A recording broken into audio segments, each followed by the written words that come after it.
Hello, my dear friends. How are you doing? Hope you are having an amazing day and not having to deal with drama. Ready for new stories I have for you today? Let's go to the first one. Buckle up, as it's a long one, and don't forget to listen to the end of the story to hear my insights. Enjoy the stories, guys, and please like and subscribe. And of course, don't forget to leave a comment.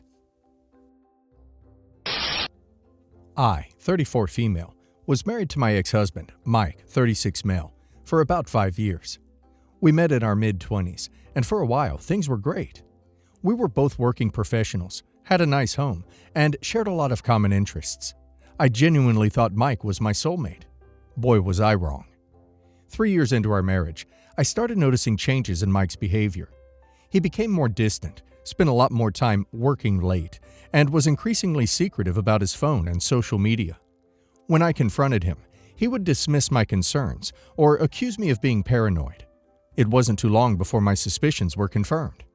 Mike was having an affair with a younger woman, Sarah, 28 female. I was devastated. We tried counseling, but Mike seemed more interested in justifying his actions than in fixing our marriage. Eventually, it became clear that he wasn't willing to end the affair, and I wasn't willing to stay in a marriage where I wasn't valued or respected. We divorced 2 years later. The divorce was messy. Mike fought me on everything, from the house to our shared possessions. The whole process was emotionally draining, and to make matters worse, Mike had already moved Sarah into the house that we once shared.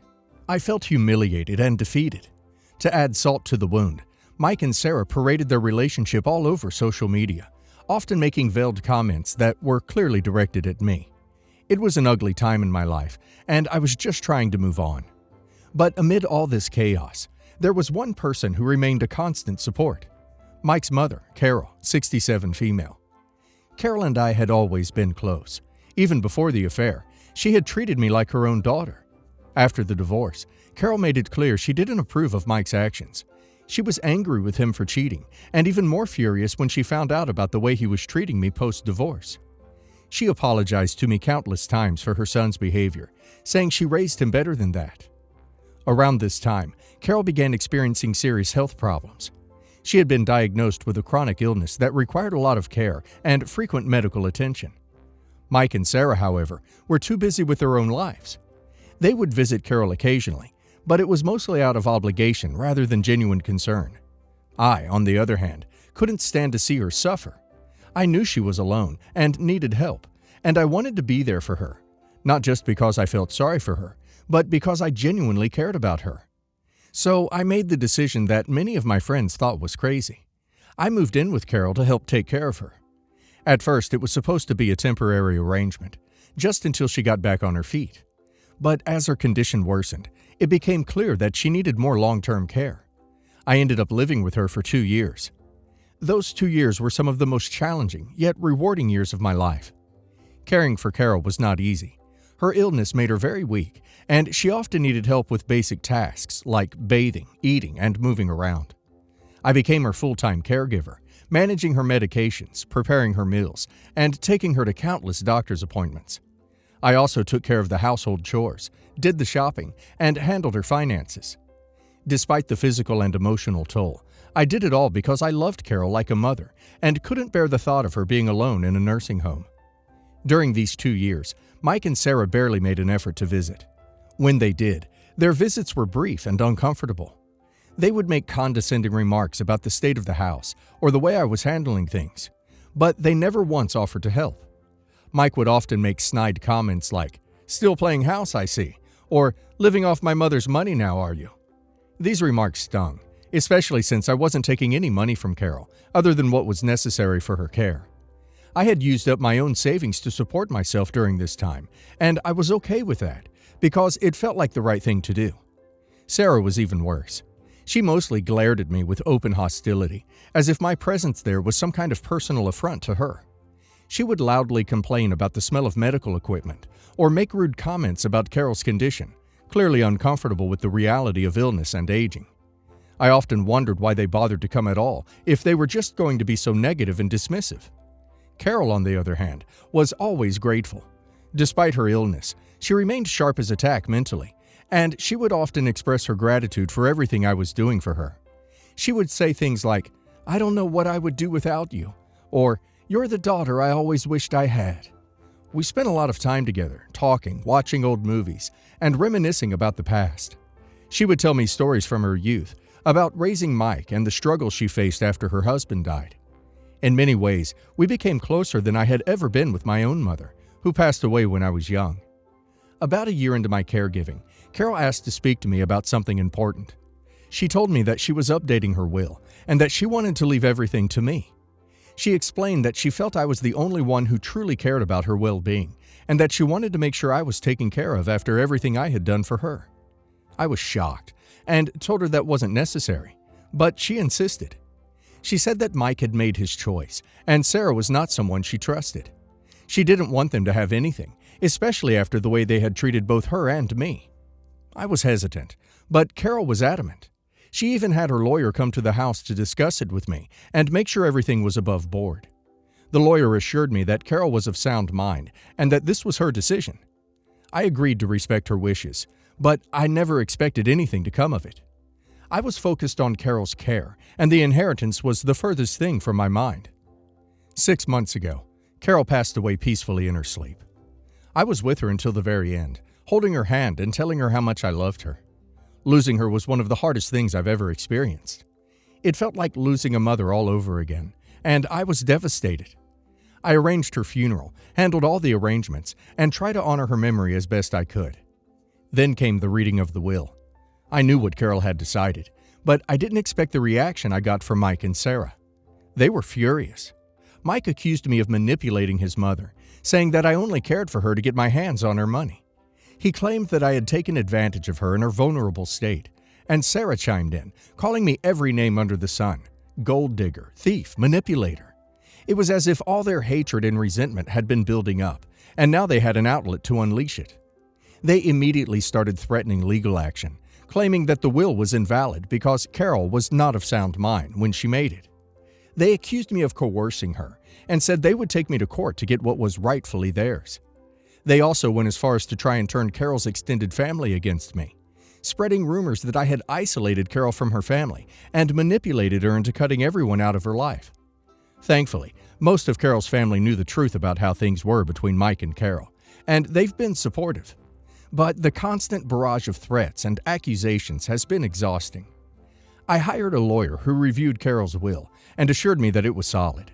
There was no evidence of coercion or manipulation because there wasn't any. Carol was of sound mind when she made her decisions, and everything was legally binding. Still, Mike and Sarah have been relentless.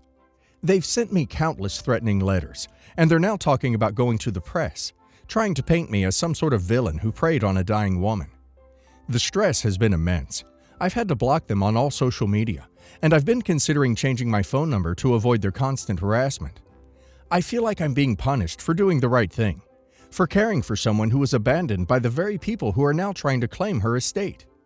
I didn't ask for any of this. I didn't care for Carol expecting anything in return.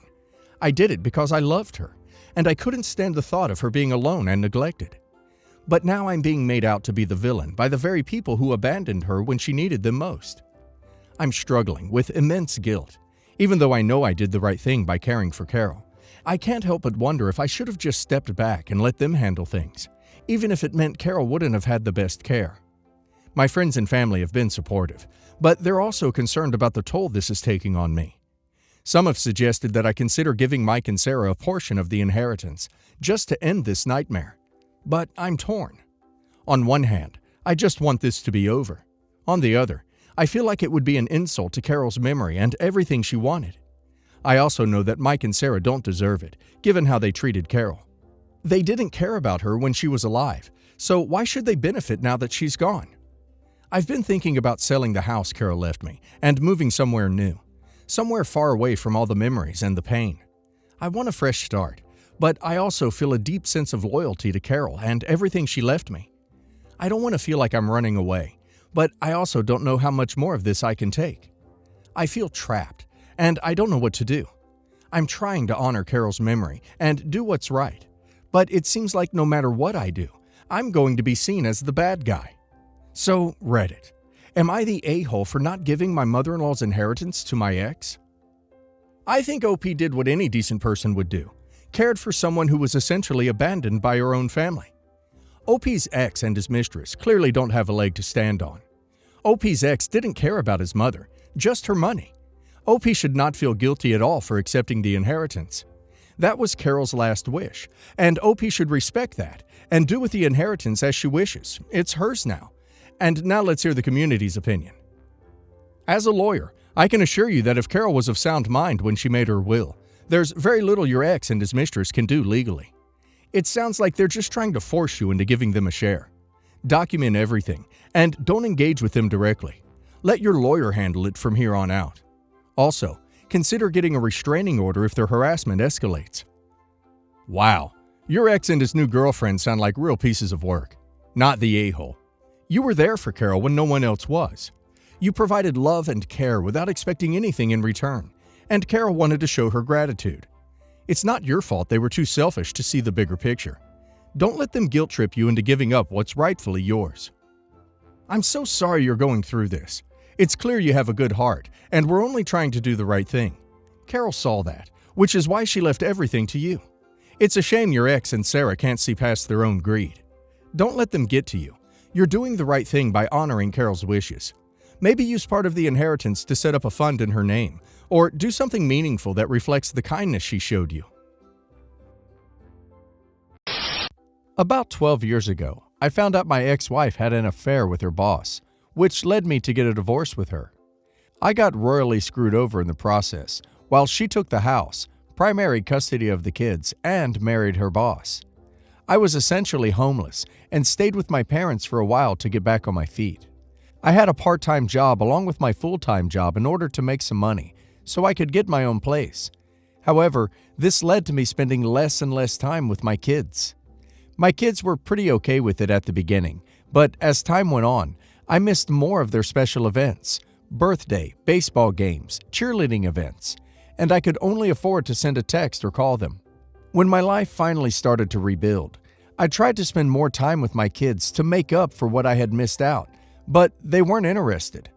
When they came over, they would complain that the TV didn't have the channels they liked, or when I got them gifts, they would throw them away and say that stepdad gave them a Nintendo DS or whatever. It hurt me really bad because I tried to give them what I could afford between child support payments and rent, utilities. My eldest turned 15. I gave her a used laptop that was in pretty good condition. However, when I presented it to her, she told me that she already has one and to not even give her gifts if I can't get her the newest version. Another thing was when my son was having a baseball game, and I asked him if he wanted me to bring him anything while I attended. And he just looked at me and told me I shouldn't come because I would embarrass him in front of his school, friends. He goes to a school for rich kids. Hearing those cruel words from my kids were one of the only times I have cried in my adult life. They rarely came to visit me, and when they did, they would complain that they wanted to go back home, compare me to their stepfather, or would lock themselves in their room. They eventually stopped inviting me to their milestone celebrations like their graduation or Sweet 16 because I didn't fit the party aesthetic. While it hurt, I told them that I loved them and to reach out to me if they needed something. I still had hope that they would see how much I love them and be kind to me, but my hopes were shattered when my sister asked me what I would be wearing to my daughter's wedding. I checked my emails, mailbox, and every other point of contact for an invite. But I realized then and there that my oldest was getting married but didn't invite me to the wedding. My entire body felt numb, and that's when I realized that I was the only one who was holding on to my past, while everyone else moved on. I decided that I shouldn't be begging my kids to stay with me, and if they wanted their stepdad instead of me, so be it. I got myself out of there, lost the beer belly, found my lovely wife, and had a beautiful baby boy. I love my new life and family so much that I damn near forgot about the old one. My older sister came over and posted a picture of my son, 3 male, playing with her granddaughter, 2 female, with a caption of saying how cute and innocent kids are. My son added me to a group chat to ask me when I had gotten remarried and had a kid, and why they weren't invited. My daughter then told me that she wanted to re-establish a relationship with me and meet her half-brother, and maybe she could bring over her kid to play with mine. I told them I would think about it, and haven't responded since. I am really torn over this. I really want to have a relationship with my kids, but I don't know if I can get past how they treated me in the past. They broke my heart and acted like nothing happened, but now they want to play family. I asked my wife her thoughts, and she doesn't want them to come back into my life, but will respect my decision if I choose to do it. What should I do? Any advice, thoughts on this situation? They remained friendly with your sister, their aunt, and invited her to the wedding. Your sister never backed you up and asked why they weren't inviting you? Man, this is heartbreaking. You need to show them this post because you've been so articulate with what you've said here. Or if you can sit down and explain what you went through, that would be ideal. This is also on the mother. She cheated and seems like she was actively okay with forming stepdad into new dad after the divorce. You don't know what happened or what was said behind closed doors about you. Maybe they were sold the wrong story about you. But I do feel at a married age, you should be old enough to know that your father deserves an invitation to your wedding. That was wrong. You definitely deserve answers for that. Please, if you're thinking of doing this, don't force yourself or rush into this if you're not ready or don't want to do this at all. You were still treated horribly no matter if they are kids. They can learn to wait if they truly love you. I hope you get the closure you need.